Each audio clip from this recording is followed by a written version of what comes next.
Le SEMANA, depuis sa création par le décret du 5 mars 1982, demeure le point focal de l'Organisation maritime internationale, OMI.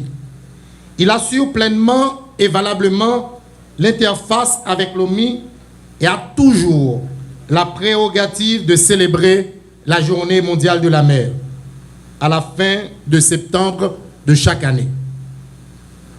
L'OMI et la communauté maritime internationale célèbrent la Journée mondiale de la mer.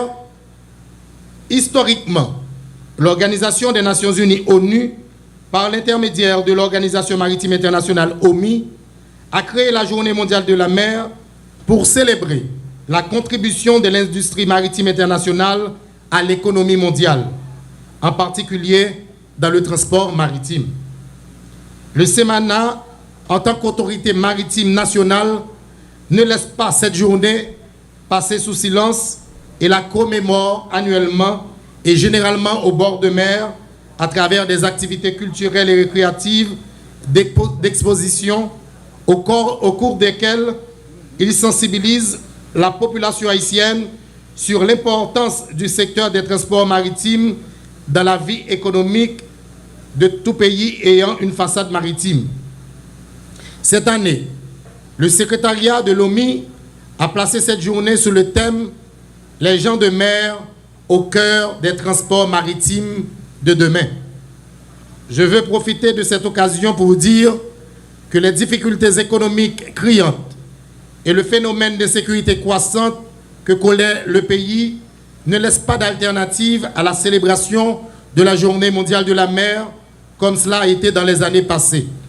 Cependant, ne voulant laisser cette date passer sous silence, je vous offre une journée porte ouverte marquée par une exposition de matériel maritime, une projection vidéographique du nouveau phare reconstruit au Mall Saint-Nicolas, une mise à disposition des personnes ressources vous orienter sur les questions maritimes, l'ouverture pour l'observation du laboratoire de contrôle de tsunami sous le haut patronage de la primature. Selon le secrétaire général de l'OMI, M. Kitaklim, ce thème reflète l'importance d'accroître la visibilité des travailleurs et travailleuses de mer et de mieux faire connaître leur rôle essentiel pour le commerce mondial. Pour l'OMI, c'est un message centré sur les gens de mer qui intervient au moment où les efforts exigés des gens de mer en raison de la pandémie de Covid-19 sont exceptionnels et sans précédent. Ils sont des milliers à avoir dû plonger leurs services à bord des navires, passant plusieurs mois en mer sans voir leur famille et leurs proches. Certains sont encore dans cette situation. La crise entourant les relèves d'équipage qui s'est produite en 2020 a mis en évidence la contribution exceptionnelle des gens de mer en tant que travailleuses et travailleurs clés qui travaillent en pleine ligne pour rendre possible les échanges mondiaux aussi bien pendant une pandémie qu'en temps ordinaire. Le thème proposé permettra au secrétariat, aux États membres et aux ONG dotés du statut consultatif auprès de l'OMI de mettre en avant les gens de mer en tant que personnes au cœur des transports maritimes. Il leur permettra également d'organiser des activités visant à examiner des questions spécifiques concernant le rôle des gens de mer dans le domaine de la sécurité, de la sûreté maritime, de la protection de l'environnement et du bien-être des gens de mer, ainsi que l'avenir des métiers de la mer dans le contexte de la numérisation et de l'automatisation croissante des activités du secteur.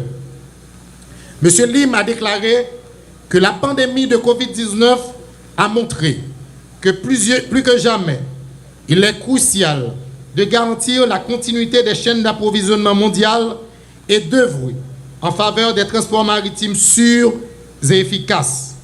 En ces temps difficiles, la communauté internationale a pu constater que la capacité des services de transport maritime et des gens de mer à acheminer des biens vitaux, notamment des fournitures médicales et des denrées alimentaires est essentiel pour répondre à cette pandémie et à terme la surmonter. Cela ne serait pas possible sans le professionnalisme et le sens du devoir des gens de mer du monde entier. Les gens de mer ont toujours été au cœur même de l'action de l'OMI. L'OMI a traité la question de la formation des gens de mer, a placé la question de l'élément humain au cœur des nouvelles règles ou des amendements qu'elle a élaborés et a reconnu le rôle joué par les gens de mer dans les transports maritimes et les échanges internationaux dans le cadre de la campagne qu'elle organise chaque année à l'occasion de la Journée des gens de mer. En 2020, à l'occasion de sa 10e édition, la campagne de la Journée des gens de mer a été consacrée au thème suivant: les gens de mer, des travailleuses et travailleurs clés. Quant à nous, au niveau du Semana, malgré les périodes difficiles et troublantes, les crimes politiques et sanitaires, les sécurités de tout genre, nous n'avons ménagé aucun effort pour sécuriser le transport dans notre espace maritime grâce aux efforts de nos techniciens et malgré nos maigres ressources. Nous continuons à agir sur les aides à la navigation, lesquelles doivent être toujours opérationnelles pour guider les gens de mer dans leurs travaux. Encore une fois, félicitations à nos techniciens de la sécurité maritime qui défient chaque jour les dangers de la grande insécurité en vue d'intervenir sur les aides à la navigation. Nos efforts n'ont pas été vains en voyant dresser sur le littoral du Cap du Mont-Saint-Nicolas un phare nouvellement construit et répondant à 100% à toutes les exigences de l'Association internationale de signalisation maritime, AISM, plus connue sous son sigle anglais IALA, et dont Haïti est membre depuis 2020.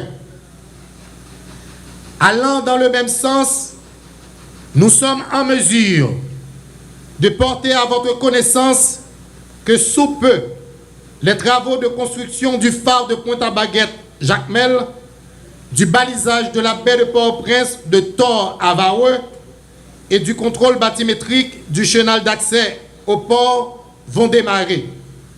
Tout pour mieux sécuriser la navigation. Notre satisfaction serait grande quand nous voyons ériger sur les côtes de Cabaret notre institut de formation au métier de la mer, lequel permettra au secteur maritime d'avoir plus de ressources qualifiées. Pourtant, tout n'est pas positif. Le grand séisme de magnitude de 7,2 du 14 août qui a affecté le Grand Sud a, tout comme lors de l'ouragan Matthew, dévasté la quasi-totalité des infrastructures maritimes et portuaires d'au moins 3 départements, les NIP, le Sud et la Gaudence. Elles doivent toutes être réhabilitées, certaines reconstruites pour la sécurité des gens de mer. À cette fin, en ma qualité de directeur général du service maritime et de navigation d'Haïti, Semana, je voudrais bien de demander à mon ministre de tutelle, ingénieur Wilson Edouard, d'accepter de placer ces projets au rang des priorités du ministère pour l'exercice fiscal à venir. Ce faisant, un élan sera donné aux activités maritimes du Grand Sud et facilitera le passage des navires internationaux qui empruntent cette route maritime. Félicitations et remerciements déjà, Monsieur le ministre, d'avoir accepté notre demande. Mesdames, Messieurs, cadres et techniciens du Semana, les événements de ces quelques dernières années ont prouvé plus que jamais la nécessité de continuer à travailler pour rehausser l'image du transport maritime en tant que secteur vital pour l'économie nationale. N'était-ce le transport maritime il a été fort difficile, voire impossible, d'acheminer de l'aide à nos frères et sœurs du Grand Sud.